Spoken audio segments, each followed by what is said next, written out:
जफर, तुमने जैसा कहा मैंने वैसा किया। मैं तुमसे मिलने भी आई, तुम्हारे साथ हम बिस्तर भी हुई।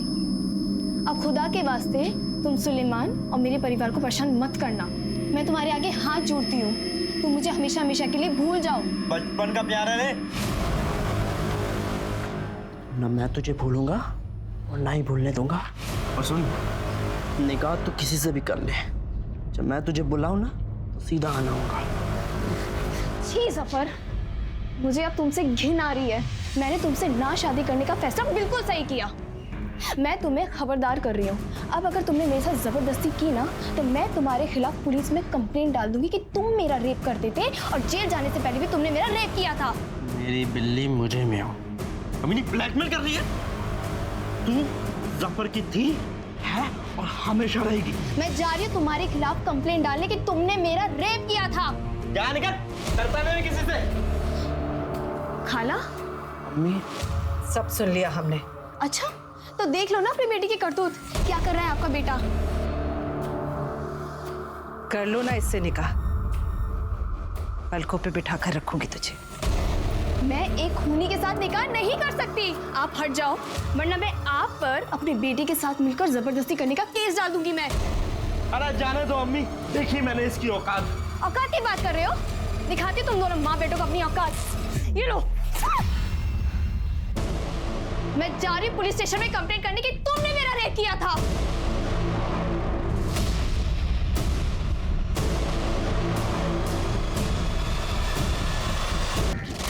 लेकिन कोई सबूत ना मिलने और आस पड़ोस और स्कूल में उसकी साफ सुथरी छवि होने के कारण उसे छोड़ दिया गया। जरीना एक शातिर अपराधी थी और अपनी बेल के लिए वो नए नए दावपेच लगा रही थी, लेकिन पुलिस उसके क्रिमिनल बैकग्राउंड का तर्क देकर उसकी बेल एप्लीकेशन खारिज करवाने में कामयाब रही। इसी दौरान सीलमपुर थाने क्षेत्र में एक और सनसनीखेज मर्डर हो गया, जो टीवी और अखबारों की हेडलाइन बन गया।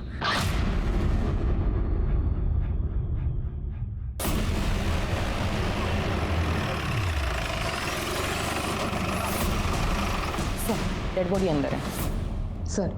काफी हाई प्रोफाइल केस है।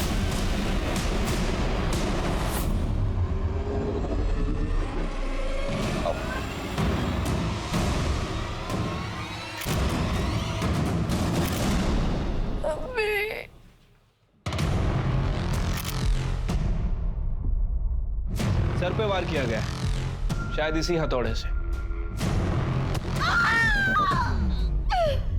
सर पीछे से फट गया सर, और काफी ज्यादा खून बहा है। यह हथौड़ा वहां पे पड़ा था। सर लगता है कातिल पेशेवर नहीं, वरना ऐसे मर्डर वेपन छोड़ के क्यों चला जाता। हाँ तो हड़बड़ाहट में छूट गया होगा। ये हथौड़ा फॉरेंसिक जांच के लिए भेजो। ठीक है सर। इस लेडी को मैं बहुत अच्छी तरह से जानता हूँ। इनके जितने भी स्टिंग ऑपरेशंस हुए सारे देखे हैं मैंने। बहुत निर्दयता से मारा गया है इसको, बड़ी शर्म की बात।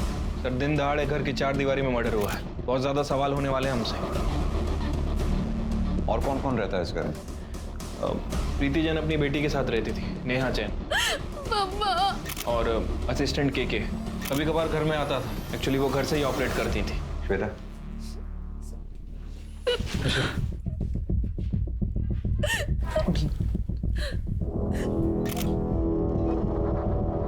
आई एम सॉरी नेहा, मैं जानता हूं ये बहुत मुश्किल की घड़ी है तुम्हारे लिए।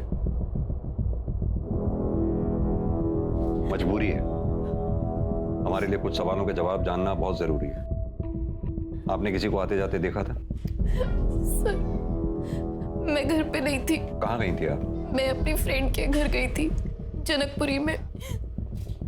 और आप? सर आज संडे है ना, मेरा वीकली ऑफ था। मैं तो सर अपने पीजी में था, न्यू फ्रेंड्स कॉलोनी। आपको पता कब चला इस हादसे का? सर मैंने मैडम को फोन किया था, लोगों ने बाहर से पत्थर मार मार के घर की खिड़कियां तोड़ दी। इसीलिए सीसीटीवी कैमरा घर में लगाए हुए। इनका डीवीआर होगा, कहाँ है? Sir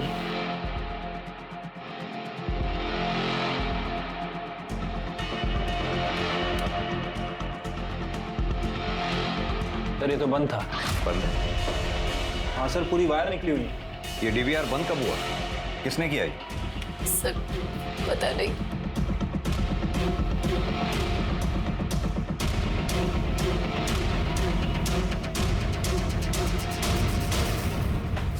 sir.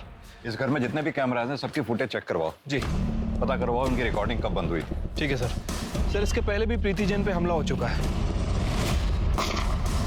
उस केस को भी स्टडी करता हूँ। हो सकता है कि वो हमला और ये हमला दोनों कनेक्टेड हो सकता है। ये प्रीति जैन के ऑफिस में लैपटॉप, मोबाइल, हार्ड डिस्क जो भी मिले उसका एक एक डेटा चेक कर मारो। जी। बॉडी को पंचनामा करा के पोस्टमार्टम के लिए भेज। ठीक है सर। जय सर। दिल्ली का सीलमपुर इलाका, यहाँ एक के बाद एक दिन दहाड़े ऐसी विभत्स हत्याएं हुई जिसने पूरे शहर को हिलाकर रख दिया। ये दोनों केसेस अलग अलग समय पर, अलग अलग जगह पर और अलग अलग विक्टिम्स के साथ हुए थे, लेकिन इन दोनों केसेस में एक कनेक्शन था। आखिर क्या था वो कनेक्शन? श्वेता, ये प्रीति जैन की बेटी नेहा जैन और प्रीति के असिस्टेंट कृष्ण कुमार, इन दोनों के बयान मुझे कुछ कोऑर्डिनेटेड से लग रहे हैं। एक काम करो, इन दोनों के कॉल रिकॉर्ड्स और लोकेशन डिटेल्स निकलवाओ और साथ में प्रीति जैन के भी। सर। क्योंकि घर में फोर्स एंट्री के निशान नहीं है।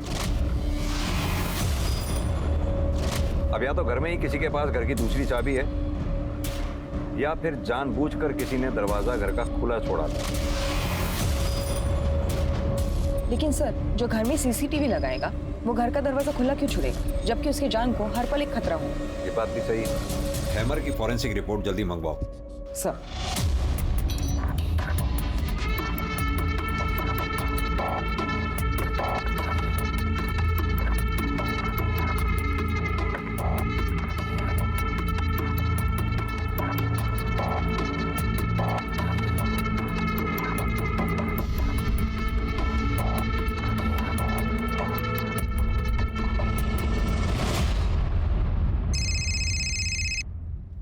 हेलो, क्या? प्रीति जैन? हाँ भेज दीजिए, मैं चेक करती हूँ। हमारे साथ यहाँ पर food safety and standards authority of India के कुछ अधिकारी। सर, मेरे जीजा जी ट्रैफिक पुलिस में और उन्होंने मुझे ये वीडियो भेजा। और हमारे घर पे आने वाला ये दूध कितना सर, प्रीति जैन ने मिनिस्टर नंद कुमार तिवारी के निजी सलाहकार शंभू सिंह के डेयरी पर ये स्टिंग ऑपरेशन किया था। उस वक्त जीजा जी उसी के साथ थे, तो उन्होंने भी ये वीडियो रिकॉर्ड कर लिया। बेटा, मैंने प्रीति जैन ने जितने भी स्टिंग ऑपरेशंस किए हैं उसके सारे अपलोडेड वीडियोस देखे, लेकिन ये वीडियो तो अपलोड हुआ ही नहीं। सर, कहीं ऐसा तो नहीं कि इस वीडियो की वजह से प्रीति जैन का मर्डर हुआ है? शांति, संयम, सद्बुद्धि, आप लोगों के पास क्या सबूत है कि हमने सुपारी दी? हमारी पार्टी सत्ता में है, हम भला ऐसी मूर्खतापूर्ण हरकत क्यों करेंगे? हमने वो वीडियो प्रीति जैन के असिस्टेंट कृष्ण कुमार से पहले ही 5 लाख रुपए में खरीद लिया था। वो खुद आया था हमारे पास उसे बेचने का प्रस्ताव लेकर। आप मुझे 5 लाख दे दीजिए, वीडियो की जो ओरिजिनल कॉपी है वो आपके पास आ जाएगी और वो सोशल मीडिया पे कभी नहीं आएगी। हमें मालूम है पुलिस सबूतों के बिना पर काम करती है, इसलिए आप लोगों के लिए हम ये पेन ड्राइव लेकर आए। आप इसमें वो वीडियो देख लीजिए जो आपको प्रीति जैन के किसी भी लैपटॉप, कंप्यूटर या हार्ड डिस्क में नहीं मिलेगा। मैंने प्रीति जैन के घर के सारे हार्ड ड्राइव चेक कर लिए हैं। शंभू डेयरी स्टिंग ऑपरेशन का ओरिजिनल वीडियो कहीं नहीं मिला है।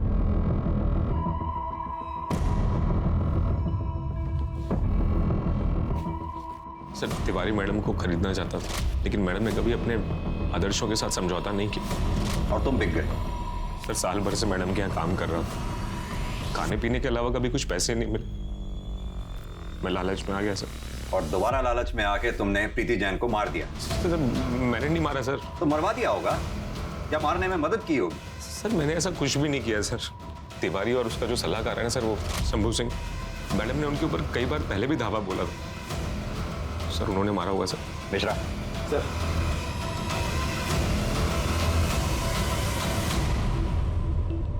अजय, नंद कुमार तिवारी, शंभू सिंह, कृष्ण कुमार, नेहा जैन, मुझे इन चारों के call details, location details, bank statement जल्द से जल्द चाहिए।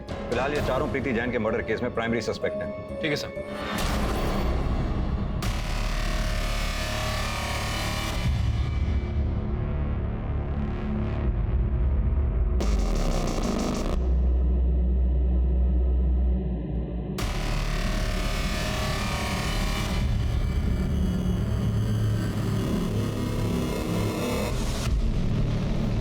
ये तुम दोनों की लोकेशन डिटेल्स। वारदात के वक्त आप दोनों घर में ही मौजूद थे। सीधी तरह से बताइए कि आपने अपनी माँ को क्यों मारा? सर मैंने मम्मा का मर्डर नहीं किया है। झूठ बोल रही हैं आप। वारदात के वक्त आप अपने घर में मौजूद थी। आपने जानबूझकर अपने घर का दरवाजा खुला छोड़ा ताकि बाहर से कोई अंदर आ सके, और कोई अंदर आया भी तो सीधा आपके कमरे में गया और आपके साथ मिलकर आपकी माँ का काम तमाम कर दिया। अब वो केके था या फिर कोई और? नहीं sir, this is not true. ये तो सच है ना कि तुम्हारी अपनी माँ से बनती नहीं थी। आए दिन हमेशा झगड़े हुआ करते थे, और ये बात तुम्हारे घर से मिली सीसीटीवी फुटेज से साफ होती है। यस सर, ये बात सच है कि हम लड़ते थे क्योंकि हमारे आइडियाज मैच नहीं होते थे। उनकी सोशल एक्टिविज्म और चैरिटी मेरी समझ से बाहर थी।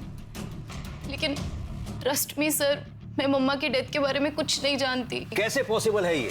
वारदात के वक्त आप अपने घर में ऊपर अपने कमरे में मौजूद थी। कोई बाहर से आया, आपकी मम्मा को मारकर चला गया, आपको पता तक नहीं चला। कैसे पॉसिबल है ये?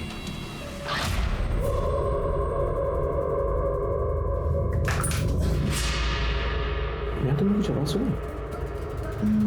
नहीं तो कोई है शायद। अरे तुम छोड़ो ना।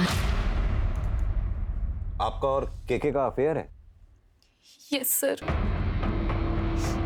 क्योंकि बचपन से मम्मा ने मुझे रिस्ट्रिक्शंस में पाला है। एक कृष्णा ही थे जो मुझे फ्री महसूस करवाते थे। वो तब भी मेरे साथ थे और आज भी। लेकिन मम्मा को इस बारे में कुछ नहीं पता। शायद तुम्हारी मम्मा को इस बात पे शक हो गया था, इसीलिए घर में उन्होंने सीसीटीवी लगवाया। पकड़ी ना जाऊं इसलिए मैं डीवीआर बंद कर देती थी। और मम्मा को हमेशा लगता रहा कि डीवीआर में कुछ खराबी आ गई है। हर रोज की तरह उस दिन भी मैंने डीवीआर बंद कर दिया था और घर का दरवाजा खोल दिया ताकि केके चुपचाप मेरे कमरे में आ सके। लेकिन मुझे नहीं पता था कि अननोइंगली मैं मम्मा के खिलाफ इतना बड़ा स्टेप ले लूंगी। काश मैंने उस दिन डीवीआर बंद नहीं किया होता। ये करने को मजबूर कर दिया। सर मैं प्रीति मैम को मारने के बारे में सोच भी नहीं सकता। उन्होंने मुझे जर्नलिज्म सिखाया था सर, वरना मैं तो कहीं बाहर सड़क पे पड़ा होता सर। तो फिर जब नेहा ने तुम्हारे लिए दरवाजा खुला छोड़ा था तो तुमने दरवाजा बंद क्यों नहीं किया? सर मैंने शायद दरवाजा बंद किया था सर। हाँ तो फिर साफ है ना, मर्डर तुम दोनों में से किसी एक ने किया या फिर दोनों ने? सर याद आया सर, याद आया सर। मैं कभी दरवाजा बंद करता ही नहीं था कि मैडम थोड़ी सी आवाज से ही अलर्ट हो जाती थी।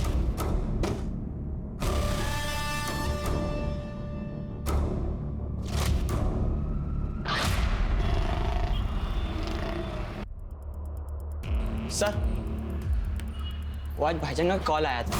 क्या कह रहा था? सर वो अम्मी जान के बारे में पूछ रहे थे, उनकी फिक्रमंद थे। उसे तुमने कहा नहीं हमारे पास आने के लिए? मैंने उन्हें कहा, लेकिन उन्होंने बोला कि एक बार बस अम्मी को बेल मिल जाए, बस उसके बाद ही फिर वो आपके सामने आएंगे। फिर वो बार बार कह रहे थे कि उन्होंने कुछ नहीं किया है।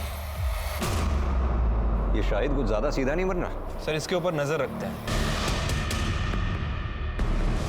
भाईजान 1 मिनट अपना मोबाइल देंगे?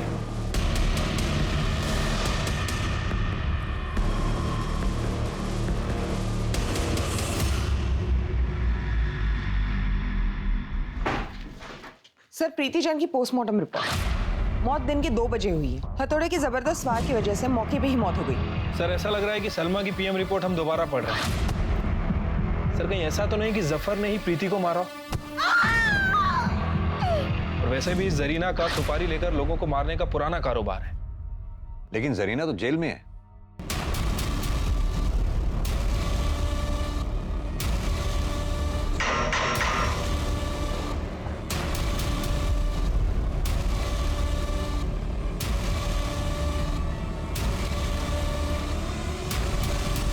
सर हो सकता है कोई बाहर का एजेंट हो।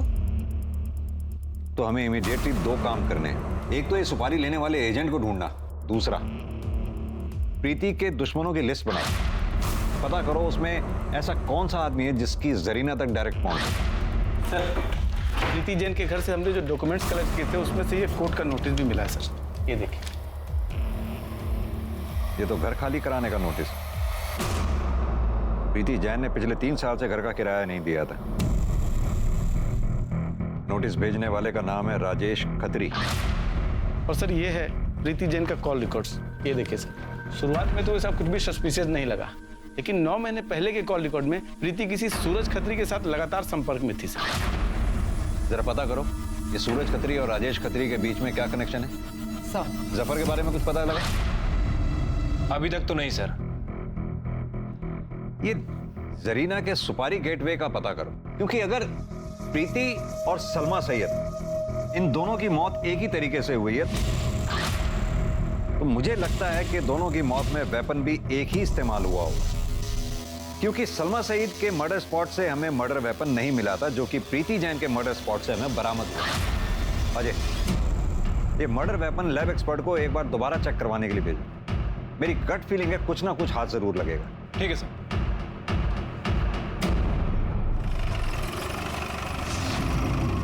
इंस्पेक्टर साहब, कोई किसी की प्रॉपर्टी पर कब्जा कर ले, किराया ना दे, खाली ना करे, तो क्या प्रॉपर्टी के मालिक को कानूनी कार्रवाई करने का हक है कि नहीं? अपनी प्रॉपर्टी खाली करवाने का हक है कि नहीं? आप बेमतलब अपना और मेरा टाइम जाया कर रहे हैं। एक्सक्यूज मी, मेरी कोर्ट में पेशी है, आई एम गेटिंग लेट। ये मेरा कार्ड है, जरूरत पड़े तो फोन कर ले। Bye bye. आपको तो कोर्ट नहीं जाना है, बैठिए कुछ बातें करते हैं। मिस्टर सूरज, 9 महीने पहले तक आपकी प्रीति जैन से लगातार फोन पे बातें होती थी, फिर अचानक ऐसा क्या हुआ जो बातें बंद हो गई? मेरा और प्रीति का अफेयर था, हम शादी करने वाले थे, हमारा 2 साल का रिलेशनशिप था, पर उसने ही तोड़ दिया। देखो प्रीति, ऐसा क्यों? देखो मैं सब कुछ ठीक कर दूंगा, मेरी बात मानो प्लीज। सूरज प्लीज, हम अपने रिलेशनशिप को आगे कंटिन्यू नहीं कर सकते। मेरी बेटी कभी भी नहीं चाहती थी कि मैं दूसरी शादी करूं, और अगर मैंने शादी कर भी ली ना तो भी वो तुम्हें कभी अपना पापा नहीं मानेगी। प्रीति, मैं बात करूंगा नेहा से, मैं समझाऊंगा उसे। सूरज, आई नो हो वो नहीं मानेगी, और तुम तो जानते हो कि वही मेरी प्रायोरिटी है। आज के बाद हम इस बारे में कभी बात नहीं करेंगे। मैं टूट सा गया था, शराब का सहारा ले लिया, मैं रोज पीने लगा, मुझे ऐसा लगा जैसे मेरी दुनिया ही उजड़ गई। लेकिन अभी तो आप बिल्कुल ठीक लग रहे हैं। क्या ये प्रीति जैन के मर्डर से मिली खुशी का असर है? नहीं सर, मैं अभी रिहैब से लौटा हूँ। मैंने भी इनफैक्ट उससे कहा कि जब तक तेरा सूरज से अफेयर था तब तक तो किराया मत दे, लास्ट के 9 महीने का दे दे। वो देने भी वाली थी, लेकिन मेरे बेटे राजेश को अर्जेंट पैसों की जरूरत थी, तो उसने उसको नोटिस भिजवा दिए और वो रेगुलर उसको फॉलो करता था। मिस्टर सूरज, आप तो प्रीति के काफी क्लोज थे, आपको क्या लगता है प्रीति जैन को कौन मार सकता है? पता नहीं सर, पर हाँ, प्रीति को सबसे अधिक टेंशन नेहा की रहती थी, और इससे ज्यादा कुछ प्लान चलता मैं। सर मुझे तो ये पूरी फैमिली सस्पेक्ट लग रही है। ये सूरज खत्री के भी कहानी पे विश्वास नहीं किया जा सकता। ज्यादातर केसेस क्राइम ऑफ पैशन होते हैं, और बात वो ज्यादा ही शुगर कोटेड बातें कर रहा था। वैसे आपने वो सूरज को नोटिस किया? वो भी नेहा की तरफ ही इशारा कर रहा था।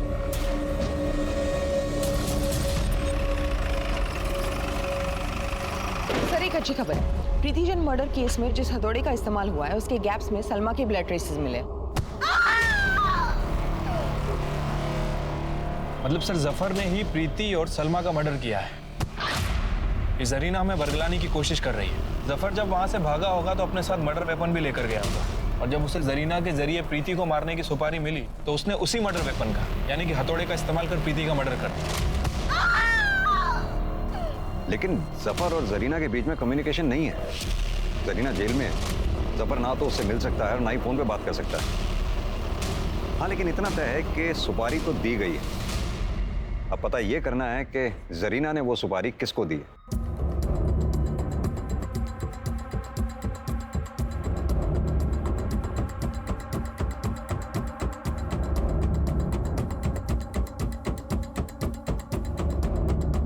फ्रेंड है, उसने मुझे लोन दिया 25 लाख रुपए।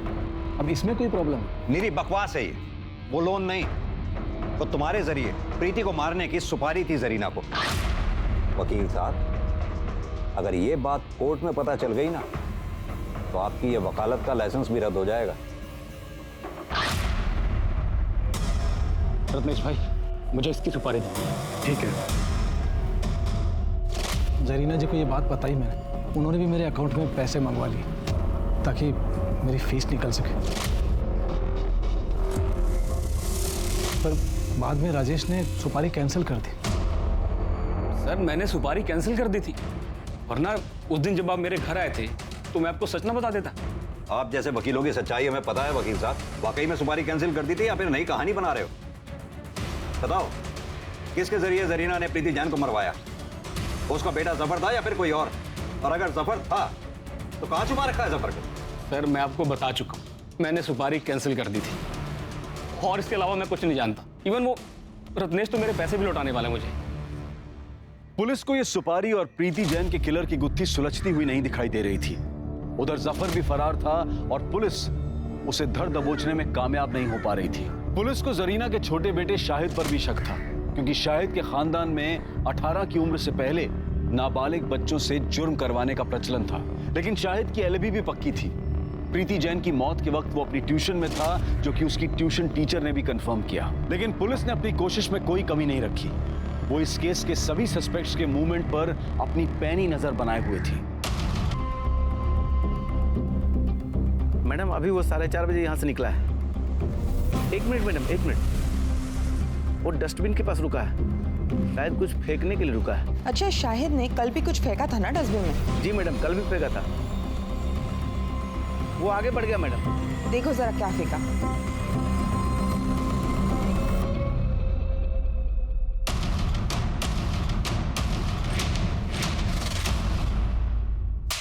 आपको पता है ना, नाबालिग बच्चों के साथ शारीरिक संबंध बनाना कानूनी जुर्म है।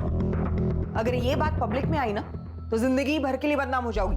सॉरी मैडम, गलती हो गई, आगे से नहीं होगा।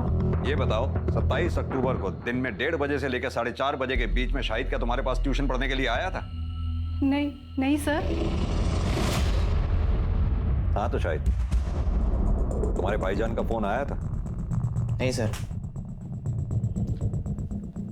देखो शाहिद, सीधा मुद्दे पे आते हैं। हमारी टीम को तुम्हारी बाइक से कुछ ब्लड सैंपल्स मिले। रिपोर्ट आने पर क्लियर हो ही जाएगा और तुम जेल भी जाओगे। तो सीधी तरह से बता दो कि वो खून किसका है और तुमने किस किस को मारा है। बताता हूँ सर। ज्यादा मुझे क्या होगा, 2 साल की जेल होगी, उसके बाद मैं वापस छूट जाऊंगा। फिर मुझे जो पढ़ना होगा मैं पढ़ूंगा ना। तो तुम ये मानते हो कि तुमने प्रीति जैन का मर्डर किया है? मैंने सलमा का भी मर्डर किया है। अम्मी जान तो बेवजह जेल में और भाईजान भी बेवजह फरार है। भाईजान को मैंने बहुत समझाया कि वो यहाँ आ जाए ताकि मैं खुद को आप लोगों के हवाले कर सकूं, लेकिन भाईजान मुझसे इतना प्यार करते हैं कि वो माने ही नहीं। उल्टा वो तो अम्मी को बेल दिलवाने के लिए तड़प रहे थे। सलमा को तुमने कैसे मारा? वो बदजात औरत अम्मी और भाईजान की पुलिस में कंप्लेन करने ने मुझे मिलने बुलाया था। देख शाहिद, तू चाहता है ना कि तेरी अम्मी बेल पे छूट जाए? जी अम्मी। तो अपनी अम्मी के खातिर एक खून और कर दे। अम्मी मैं पीएमटी एग्जाम से। अरे 2 साल की ही तो बात है, 18 को छूट जाएगा तू। फिर ढेर सारा डोनेशन देके दाखिला करा दूंगी अच्छे मेडिकल कॉलेज में। बोल। जी। एक सुपारी तो कैंसिल हो गई थी, दूसरी सुपारी किसने दी?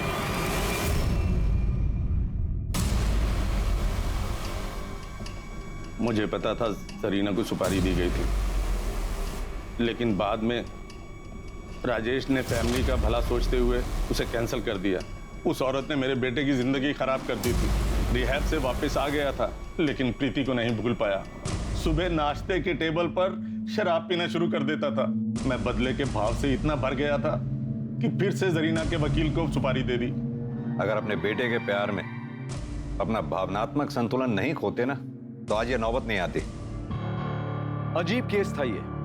एक ही केस के फैसले में एक 55 साल के आदमी और एक 15 साल के नाबालिग लड़के, दोनों को जेल जाना पड़ा था। शाहिद एक ब्रिलियंट स्टूडेंट था, कल वो एक अच्छा नागरिक बन सकता था, लेकिन अपने परिवार में फैले क्राइम के दलदल से वो बच नहीं पाया। जरीना की ही तरह ऐसे कई गैंगस्टर परिवार हैं जो अपने नाबालिग बच्चों से जुर्म करवाते हैं, और जब ये बच्चे रिहा कर दिए जाते हैं तो बाहर आकर भी इनकी दहशतगर्दी और जेल में हुई नेटवर्किंग के कारण उनका गुंडा राज चलता है।